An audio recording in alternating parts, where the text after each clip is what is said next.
Hi, everyone. I'm Annabelle from BioBuzz. We're super excited to have you guys all here for another one of our Career Catalyst sessions today.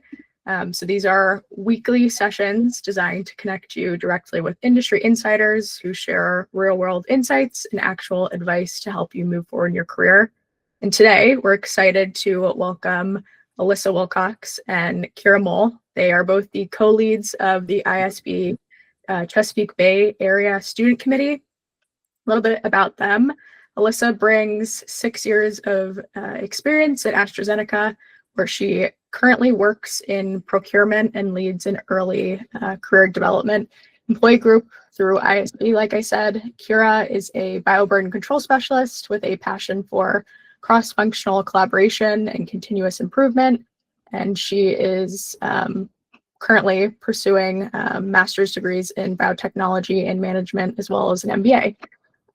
So together, they are helping to kind of build out the ISB student committee and create that student network. So they're going to be talking a little bit about that today, and that helping to bridge that gap between academia, industry, and then they're also going to be talking about one of the most overlooked career skills, which is networking. And BioBuzz, we're super big on networking. ISB, super big on that.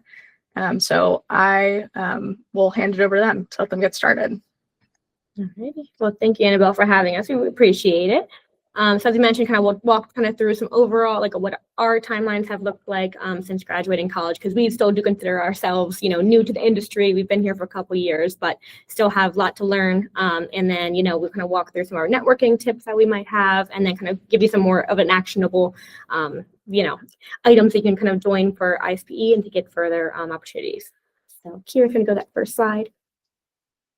Alrighty, so this kind of an overview, just kind of walking through. From undergrad, I jumped into working at AstraZeneca, so entered into the pharmaceutical area, focused mainly in the quality organization.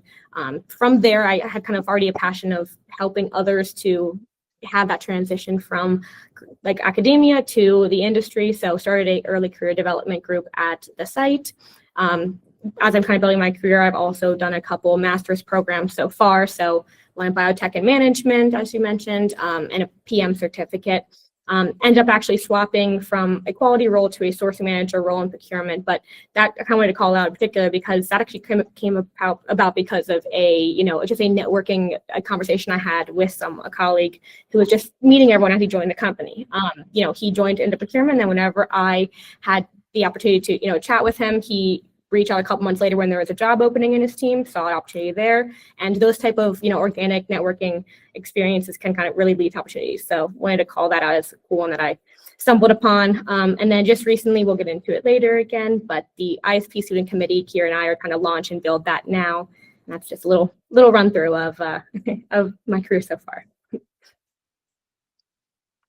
So my career kind of follows a very similar path to Allyssa. So I did my undergrad, and then I also started out at AstraZeneca in the quality organization.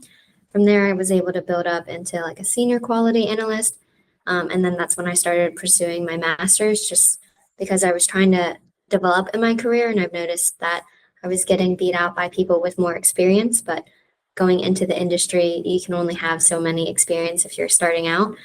So the advice from networking with other people, they suggested going for master's or higher education to get certificates along with experience. That way, for the next role, I was prepared. So that kind of leads me into the manufacturing specialist, which is what I am now. I'm a manufacturing specialist focused on bioburden control for the site. And similar to Allyssa, it kind of came out from networking. My group is a newer group within the organization, and it just kind of came about with talking to the people who suggested it at different meeting times of,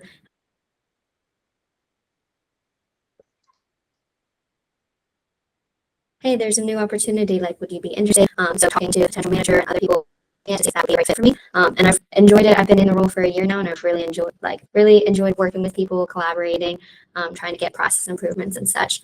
And then in the meantime of transitioning, I've been doing some masters and certificates, just again to build my skill set during getting the in-field experience as well. And then like Allyssa, we launched the ISB student committee, And then that opportunity kind of came about by networking through, because Allyssa and I, we were joining or quasi going to ISPE events at a casual basis. And then that an opportunity came up because someone knew that we were in our master's program and was like, we have a new opportunity if you would be interested. So this is kind of a little bit of my career timeline. So some key topics of like what we're going to be discussing today is just going over the importance of networking. I think from our career timelines, you kind of hear the themes of networking and why it's important for just those professional relationships, how we build those connections to make sure we're connecting effectively with everyone, and then leveraging organizations such as ISPE to open up doors such as internships, opportunities, mentorships, things like that. So that is what we'll be discussing today. A little bit about, why networking matters, why it's such a, a huge value. As Keira and I both kind of mentioned, hidden job market, it's really important to have someone, know kind of what you're interested in, what you're passionate about, what your skills are.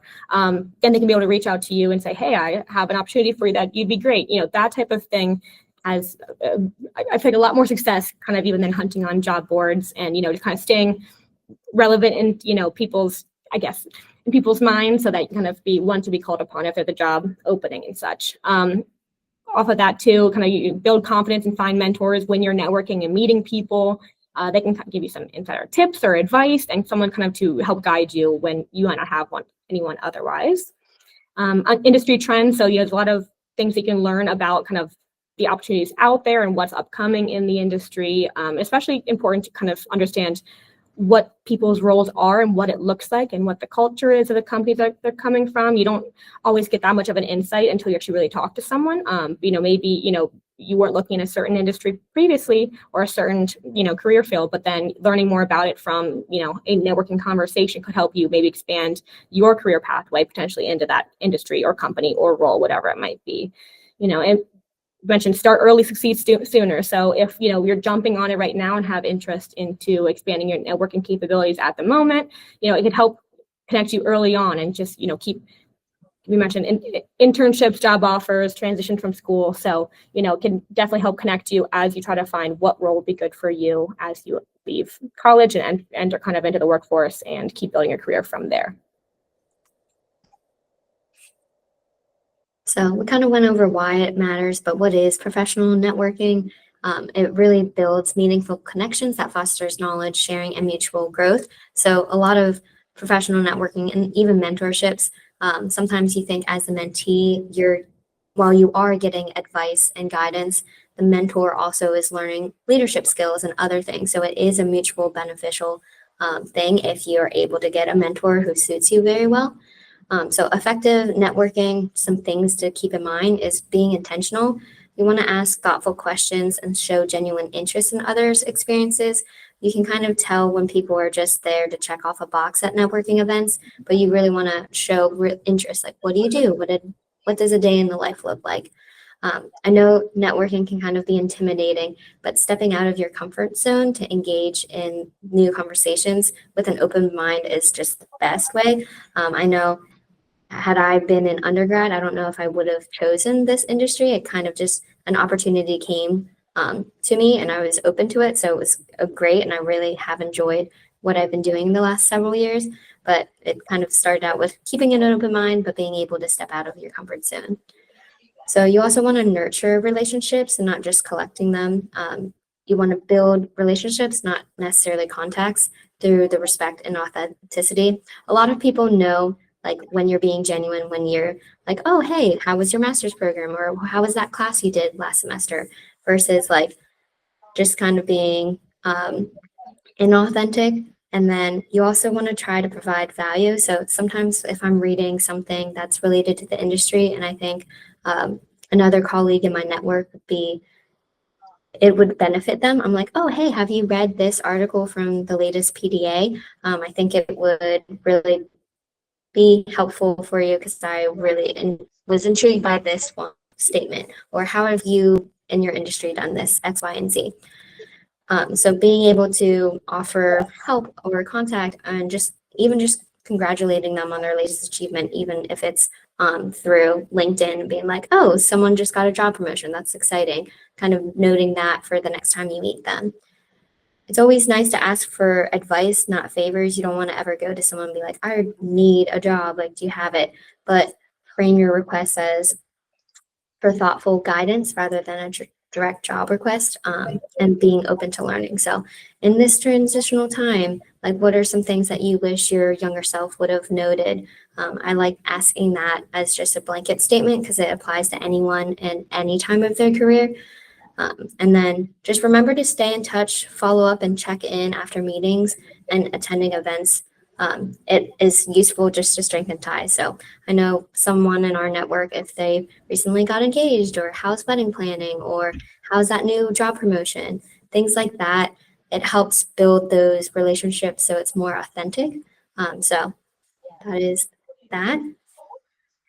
And kind of some of these next areas we wanted to kind of touch on were, using your existing, where you are at your life to build your network. As Keira mentioned, building a network and networking is a kind of a scary topic sometimes and maybe a little bit intimidating, but you really do have so much at your fingertips already. So leverage your existing connections that you have, because, those probably started very authentically, like friends and family and, peers and your advisors, what have you. So utilize those, even talking to other adults in different industries and getting, just understanding what they do and getting that word out there can definitely help build your network already for people you already know. So it really doesn't have to be a matter of only meeting brand new people, but also cultivating the connections you currently have and the people you already know, relationships you have already built. I know a lot of universities and such, and really organizations as a whole, we offer all these great services and career services and advising. Take advantage of those and the career fairs that might come up and such.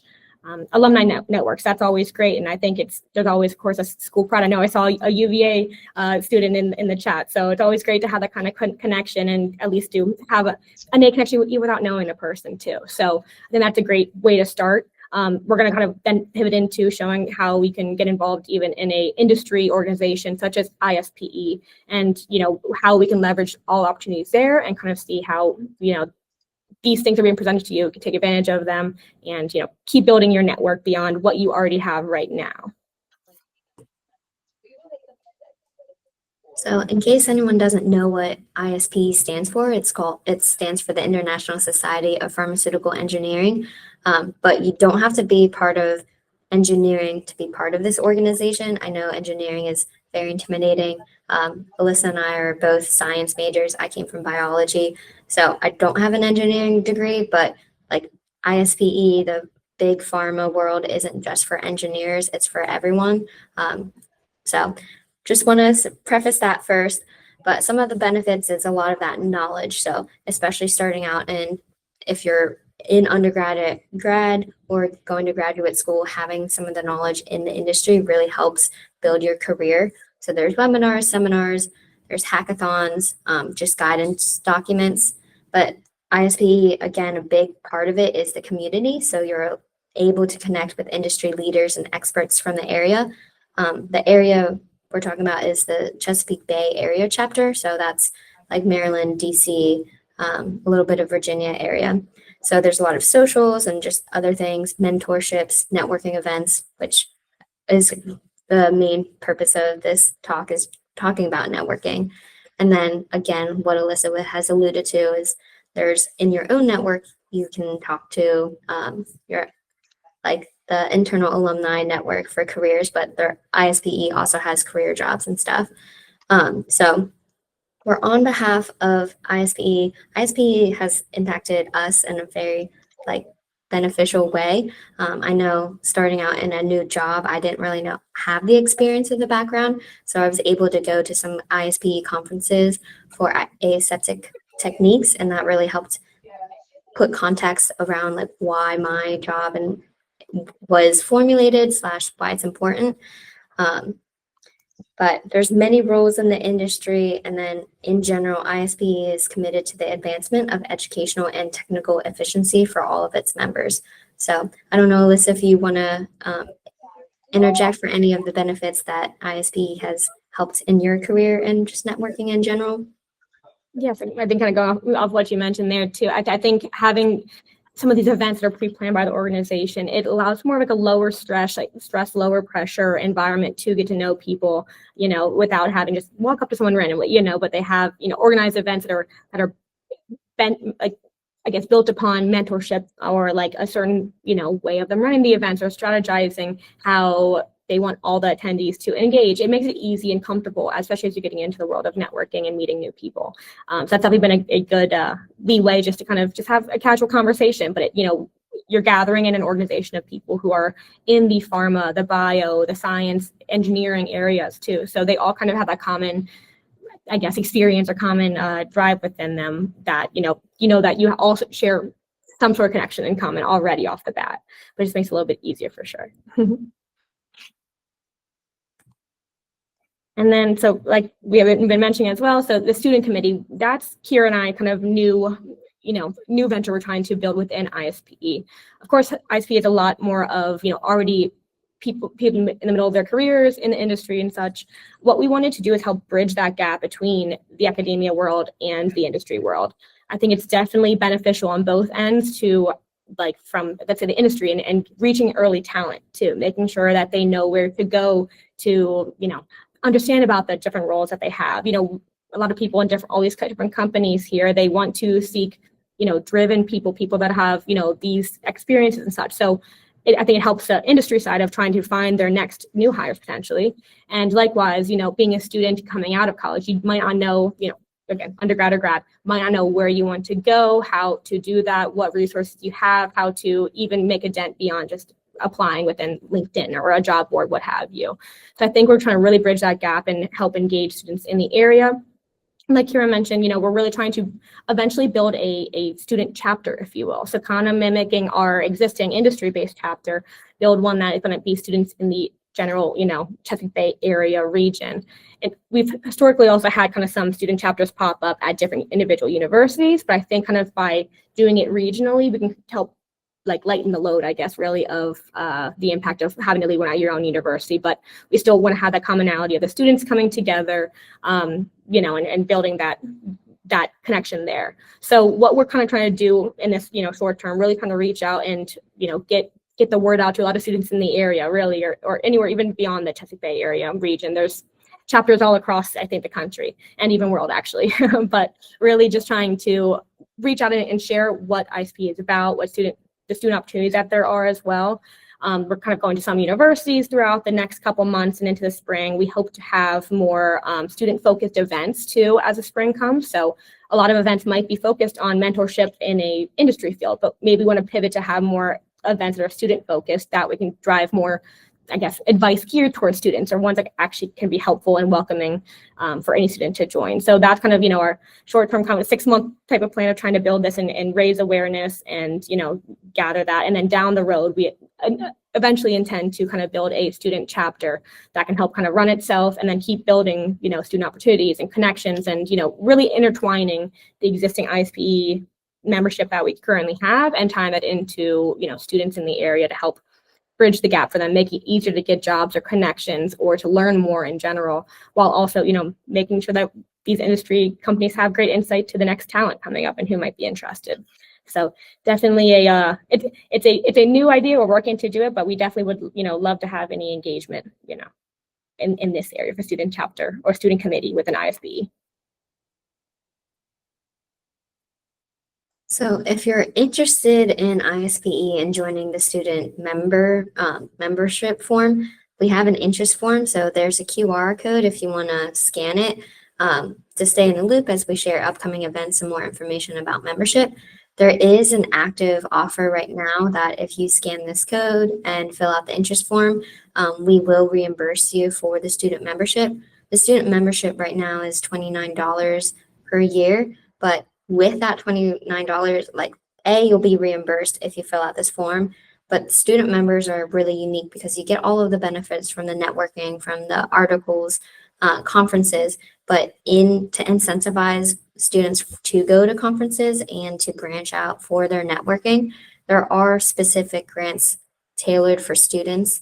So I know Allyssa and I were going to that annual event, which is a networking / conference using a student grant. So there's a lot of benefits to being a student member between the grants and then just other things that are tailored to students in terms of the pricing, but also networking and other avenues of job boards and things like that. So if you are interested in any of the resources, we encourage you to participate in future events and networking, but in order to help promote that, we're encouraging you guys to fill out the interest form. Just had a quick question regarding the interest form. Sure. I'm not currently in front of my work computer to be able to fill it out. Does the offer is it still valid? Like if I don't know, go to my laptop tomorrow or something and do it, or I don't know if it's you have to do it within the next hour. No, this is just an interest form. So this is how we'll it's not necessarily what's going to be reimbursing immediately. It's more so an interest form. We'll gather kind of your name and send you more information about signing up for a membership. From then you can go ahead and register. It's not going to have a timeline of expiring anytime, soon and that we know of right now. So I think for the fall, we should be flexible, but whenever you get the chance, fill out the interest form. We'll send you information on, the membership, how to sign up for it, how that reimbursement works after you fill out the interest form. So no pressure on doing it immediately. We should be good to go, but we can try to make sure we get the link sent out to everyone as well after this meeting. Sounds good. Thank you. Mm-hmm. All right, awesome. Last guys- slide, real quick. Sorry. Yeah, go ahead. Sorry, did you say last slide? Yeah, Keira, do you want to go to the last slide? Yeah. Oh, there you go. Just kind of a wrap up before we swap into it. Again, takeaways from this, utilize your network now, start early and start showing your engagement off the bat right now. Use the resources at your fingertips that are already given to you and proposed to you. Start utilizing LinkedIn. It can be a little bit new to a lot of people, but I think that's also say, a very easy way to get connected and follow along with what's going on. Building your pitch and working on the relationships that can help kind of make sure that the people that you meet along the way know what you're interested in, what your skills are, how you can kind of best, utilize those in the industry. And then, say yes to new opportunities and step out of your comfort zone too. That can help really to, you might not be very outgoing, but put yourself out there at a networking event and just have a conversation because, everyone's willing to help and to chat and at least you have to learn too. So it's always just a good idea just to try if you can and, say yes as much as you can do. And that's kind of our key takeaways from that, but I will pass it back off to Annabelle for kind of Q&A. Awesome. Yeah, apologies. Thought that was the last slide before. But yeah, thank you guys so much for kind of going through and sharing kind of some tips for people and also talking about, one of the more tangible ways to kind of get involved in networking, especially through ISP and the student committee at the Chesapeake Bay Area chapter.